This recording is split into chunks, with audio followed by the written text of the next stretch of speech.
Добрый день, рад всех приветствовать на канале UA South.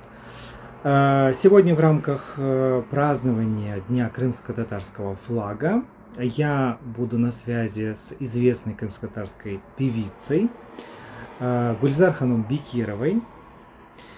Мы обсудим тонкости крымско-татарской культуры, поговорим о прошлом, поговорим о нации и, конечно же, о крымско-татарском флаге. Я рад приветствовать вас, Гульзар Ханум. Не буду скрывать, что вы являетесь моей мамой. Очень Мы приятно, что вы не скрываете. идем вот этого официоза, и все-таки, как в жизни, мы еще поговорим о том, что как быть, казаться лучше, чем есть на самом деле. Мы с тобой не будем этого делать, мы будем такими, какими мы есть, Да. с тобой в жизни на «ты», поэтому, если это не точно. Но буду обращаться к да? Да, конечно, как угодно. Ну что, сегодня у нас на календаре 26 июля, и обозначается этот день как День крымско-татарского флага. Вот. Ты наверняка всегда находилась в гуще всего нашего национального движения, особенно в культуре. Вот. Как говорится, не понаслышке знаешь про все наши обряды, праздники и обычаи. Вот. Да. Скажи, пожалуйста, у тебя, когда ты смотришь на наш флаг, какие ощущения возникают? Ощущаю гордость, ощущаю радость, ощущаю свою родину. Вот. Голубой цвет, цвет неба, он чистый. Тамга – это символ крымско-татарского народа. Вот скажи, пожалуйста, флаги, символика, это как бы то, что помогает идентифицировать нацию, государство. Да. Ну, еще, конечно же, что помогает различать нацию, это, конечно же, обычаи, да, или какие-то правила, или какой-то уклад жизни, который отличает друг от друга. Вот скажи, пожалуйста, есть ли такое, например, у наших, да, украинских татар, есть ли такая манера быть лучше или казаться лучше, чем есть на самом деле? Великий Мевляна сказал так: «Олдугун гиби горун, горундугун гиби ол». Будь таким, каким ты кажешься, и кажись таким, какой ты есть. Вот эти в переводе вот так звучит. Это Как ты думаешь, что дает вот такое, знаешь, ну, будем говорить простым языком, показушность? Что это дает для вот понимания национальности? То есть не показывать свои какие-то огрехи, плохие стороны. Нужно ли так делать? Вот как ты думаешь? Ну, я думаю, что раз вот мы, так сказать, вспомнили этот афоризм, то я думаю, что не нужно из себя, так сказать, делать лучше. Нужно быть, казаться таким, какой ты есть. И честность, она всегда, во все времена, значит, выигрывает. Потому что если ты будешь казаться лучше, то все равно человек не может себя всегда держать в том смысле, что вот он хочет быть лучше. Все равно когда-то, в какие-то времена, в какие-то моменты могут быть прорехи, и ты можешь себя выдать. Шило в мешке не утаишь, я правильно понимаю? Да, вот это точно. А вот скажи, пожалуйста, вот культурная элита, да, вот, ну, берем, например, нашу культурную элиту.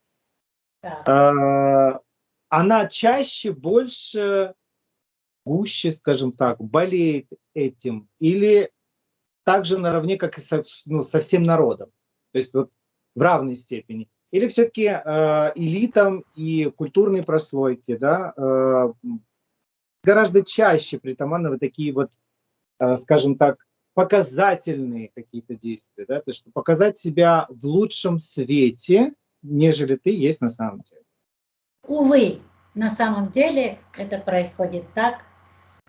чаще всего хотят показать лучше, но это, как говорится, всегда ну как, видно, когда человек старается себя показать лучше, даже на сцене. Вот если ты вышел на сцену, и ты такой великий, ты такой певец, у тебя такой голос, это все то, что происходит на сцене, зритель видит на 100%. И зрителя никогда не обманешь. Не обманешь. Это зритель видит фальшь, правильно я понимаю? Да, да, обязательно. То есть ты за столько лет, будучи работником культуры, да, ты артистка, ты находилась в гуще, вот, скажем так, на кухне находилась того, что называют культурой и искусством, да, особенно музыка и танцы. Да. Ты это сама воочию видела. И, конечно же, наверняка, даже если брать просто шоу-бизнес, ну, там, неважно какой страны, так или иначе, ну, тщеславие – это тот спутник, который всегда под ручку идет с артистами. Я правильно понимаю? Да, это точно. Это точно. И зачастую, в принципе, тщеславие, оно может даже прикрывать талант. Как ты считаешь, может или нет? То есть, да, может, талант. Да, тщеславие может прикрывать, да. Да, я уверена в этом, да, есть такое. А? С тобой, вот рядом с тобой люди были, с которыми ты работала. Были такие люди? Не обязательно называть. Были люди, были. Даже были старше нас. Вот мы были очень проще. Мы как бы казались такими, как мы есть. Мы были очень, старались простыми быть, потому что... Но люди, которые старшее поколение, они вот были именно такими тщеславными. Как-то молодежь как-то недооценивали. Ну, считали, что они выше, а вот вы еще не доросли до нас. Были такие, очень часто было такое. Угу. Ну, мне кажется, что, наверное, это такая как бы догма практически, да, то есть это положение вещей, когда старшее поколение не понимает младшее и, соответственно, недооценивает его, да, и считает, что только так, как они делают правильно и никак иначе. Да. Я могу сказать, что мне встретились такие, значит, люди именно в искусстве, которые, казалось бы, меня поддерживали, не знаю почему. Они давали всегда мне, значит, уверенность.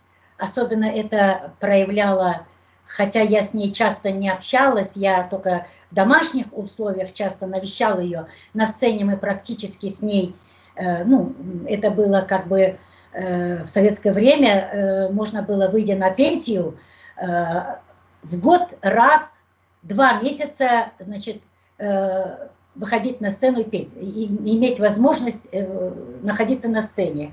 И вот этот человек, это не секрет, это Сабрия Реджепова, наша великая, наша гордость нашего народа, и она этим пользовалась. И к моему великому счастью, будучи в 22 года, я стояла с ней на одной сцене. Я пела с ней вместе. И она меня поддерживала. Даже однажды, когда она уже, ну, как сказать, уходила из этой жизни, уже были последнее время, последний месяц, потому что ее вернули из больницы и сказали, что это уже все, мы ничего не можем сделать. Я приехала к ней и пропела ей песню, которую я самостоятельно выучила по пластинке. Это была очень старинная песня от Либитум, безразмерная. Извини,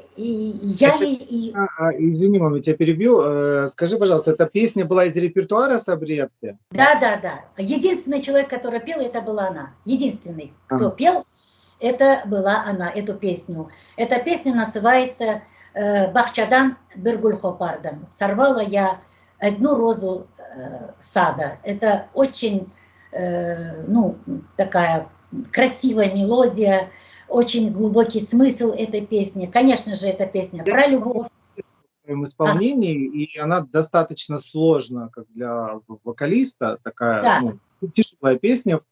Я просто хочу задать вопрос. Я помню все детство, как ты рассказывала про Сабри Апте, я просто про нее читал, как бы, ну, варясь в этом во всем, да. У меня сложилось впечатление, что она была женщина такая, которая вот правду матку говорила. То есть она вообще, в Она, принципе, да, могла. я перебью, она никогда не лгала.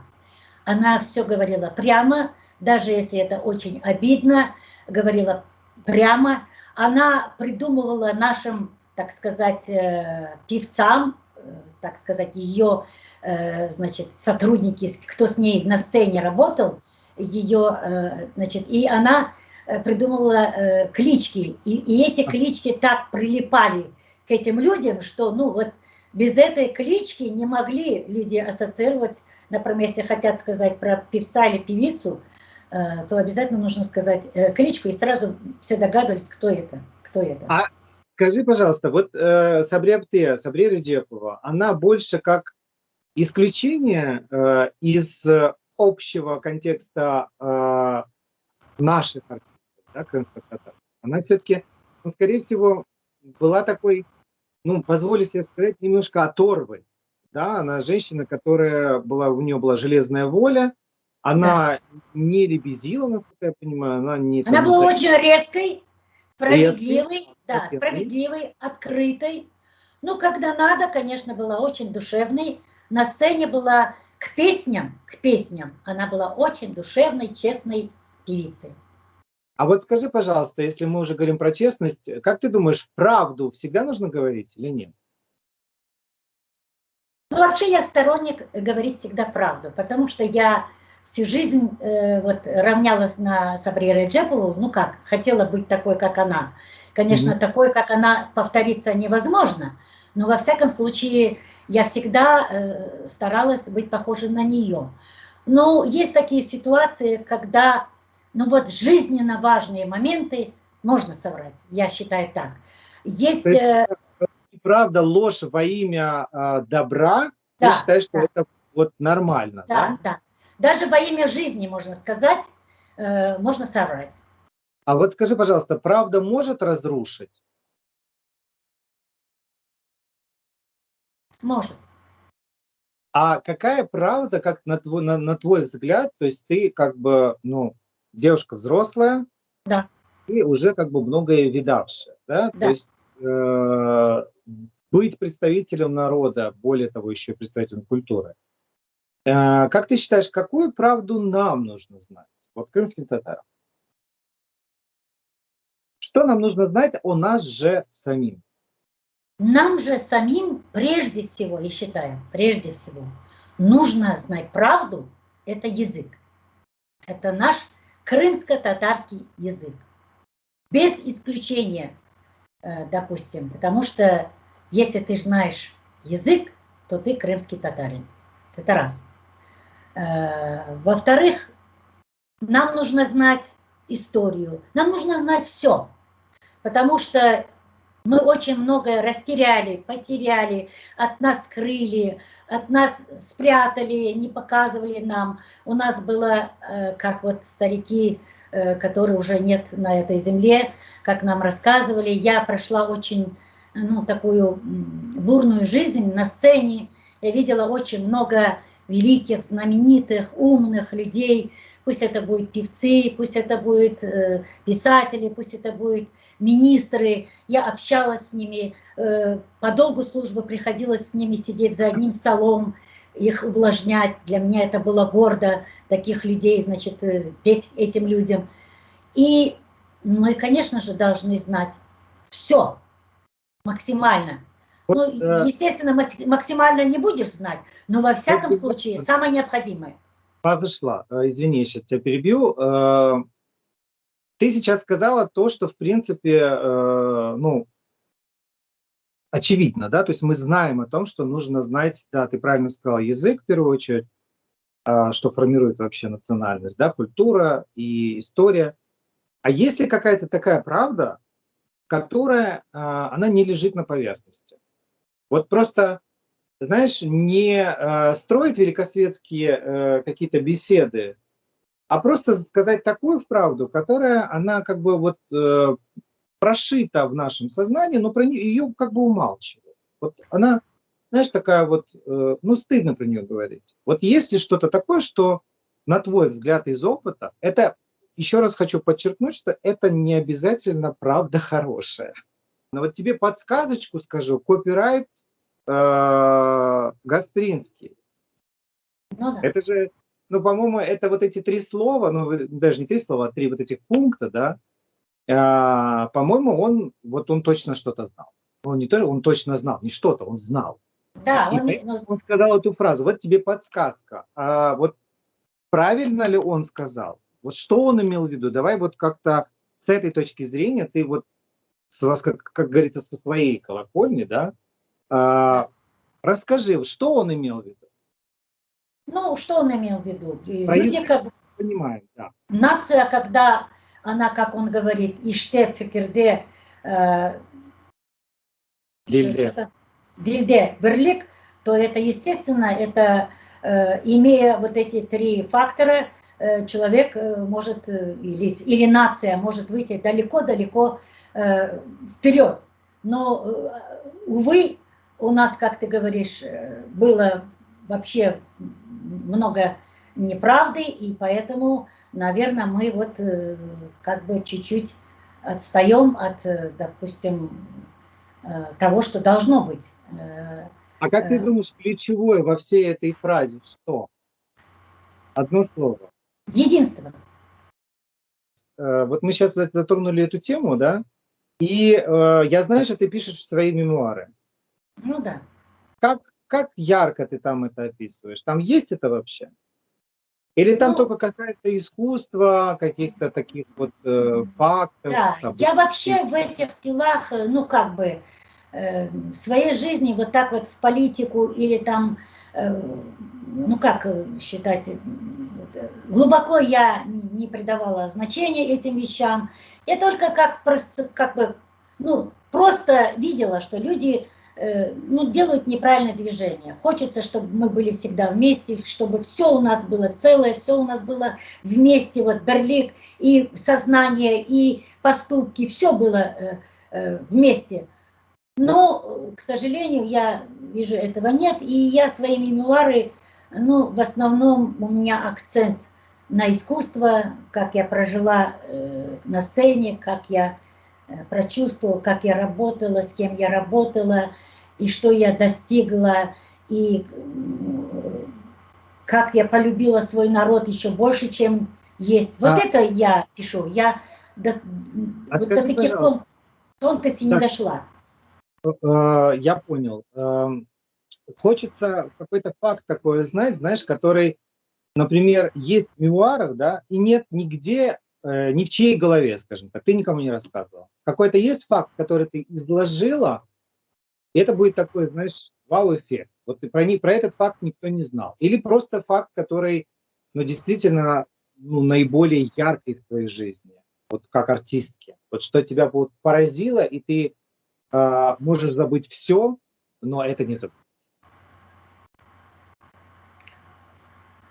Знаю, я даже не могу сказать, что, какой может быть факт.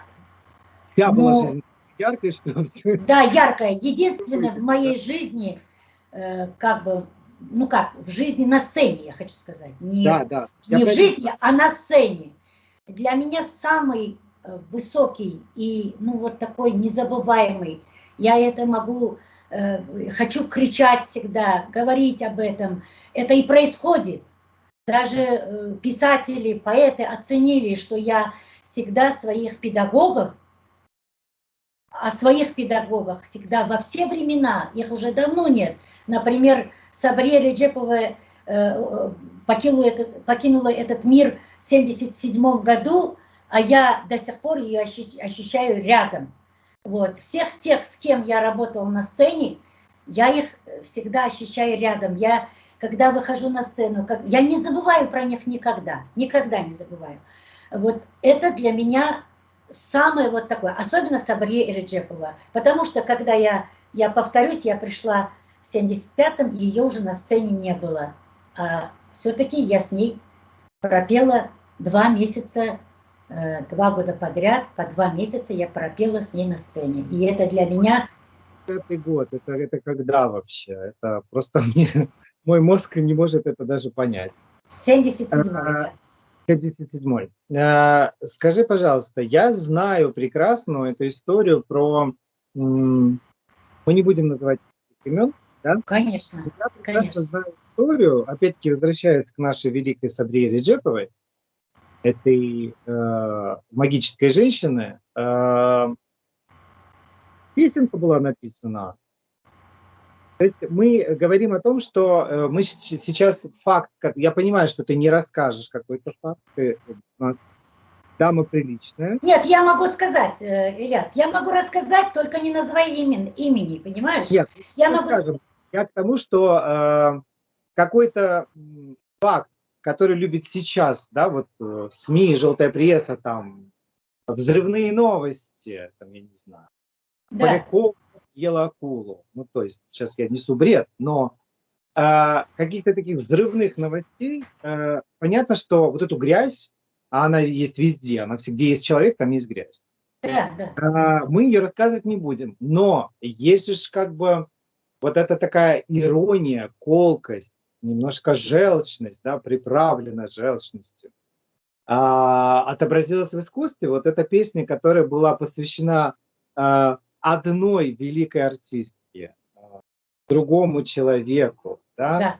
Там прям, ну прям четко все проглядывается. Причем самое интересное, что я знаю этого человека. Я знал этого человека, к сожалению, его в живых нету, как и Сабрия Реджепова.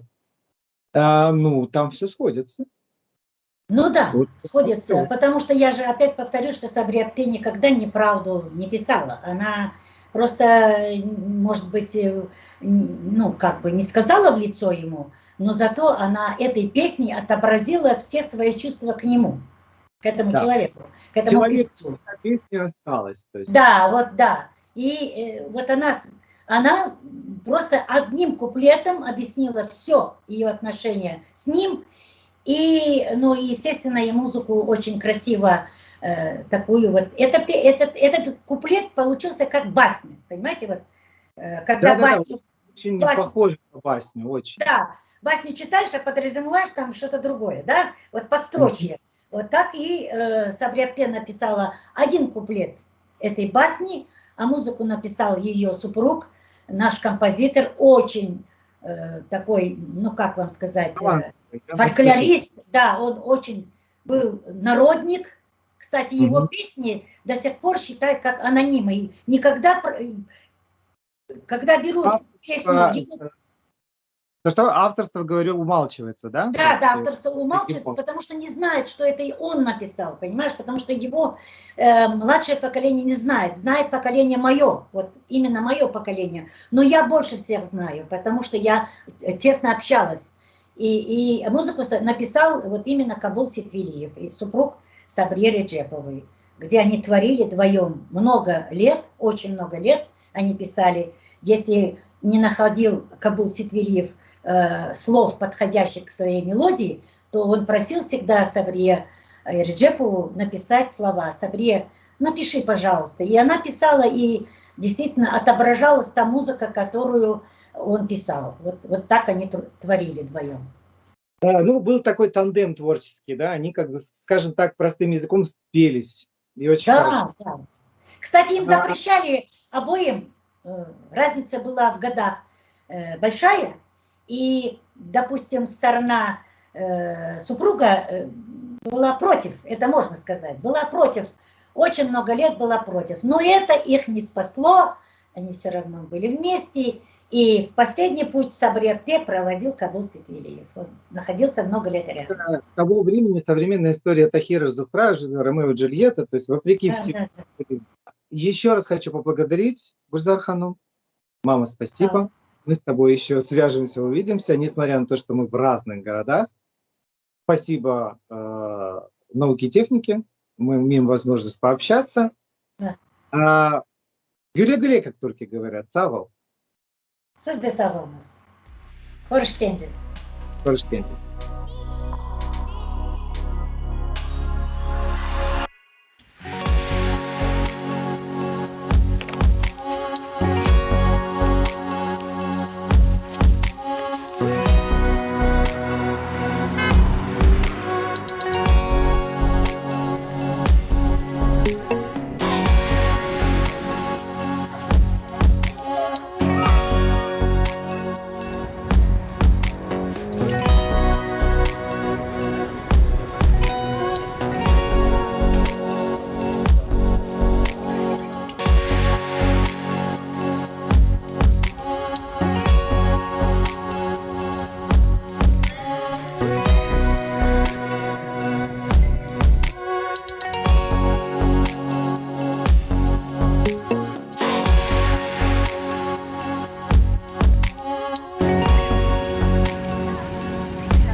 В этом году на 26 июня, опять же в рамках информационной кампании Liberate Crimea, Крымско-Татарский ресурсный центр, Меджлис крымско-татарского народа проводит акцию по всей Украине.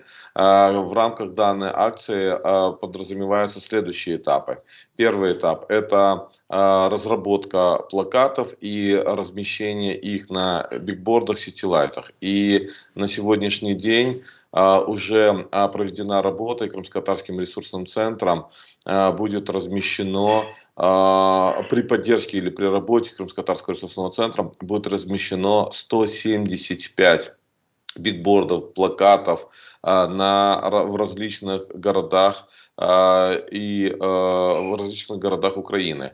В частности, это и во Львове, и в Ивано-Франковске, в Черновцах, в Кропивницком, в Киеве, в Киевской области. Дело в том, что на самом деле активно начинают использоваться данные плакаты как за пределами Украины, что касается в самой Украине, для того, чтобы были размещены 175 плакатов, то нам постоянно приходится коммуницировать, в том числе и с органами местной власти на местах, потому что сам объем, он связан с тем, что мы ведем коммуникации и с властями, и с представителями центральных исполнительных органов, в частности, на пресс-конференции мы совместно с Государственной службой этнополитики и свободы совести давали посыл, что очень важно проводить информационные такие кампании для того, чтобы граждане Украины объединялись и ставили цель бороться за Украину до полного освобождения всех ее территорий. И в первую очередь Крыма, потому что с Крыма началось и в Крыму должно закончиться.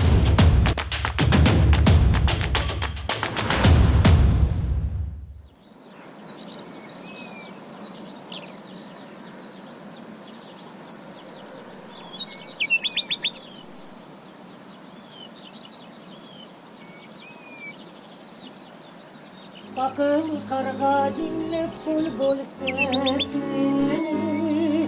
Kumcelikten coya yazdı esini. Bul yırlay kargası da yüzünü, Koyar kuştan üstün sayar ozunu. Bakıl karga dinlep bul sesini, Kumcelikten coya yazdı esini. Bul yarılay kargası da yüzünü, O kuştan üstün saya özünü. Sen çok yıllar yaşaysın, aslı çürük aşaysın. Yatkan yuvan çırpıdan, o da dedinden kalkan. Yatkan yuvan çırpıdan, o da dedinden kalkan. Sen çok yıllar yaşaysın, aslı çürük aşaysın. Yatkan yuvan çırpıdan, o da dedenden kalkan. Yatkan yuvan çırpıdan, o da dedenden kalkan.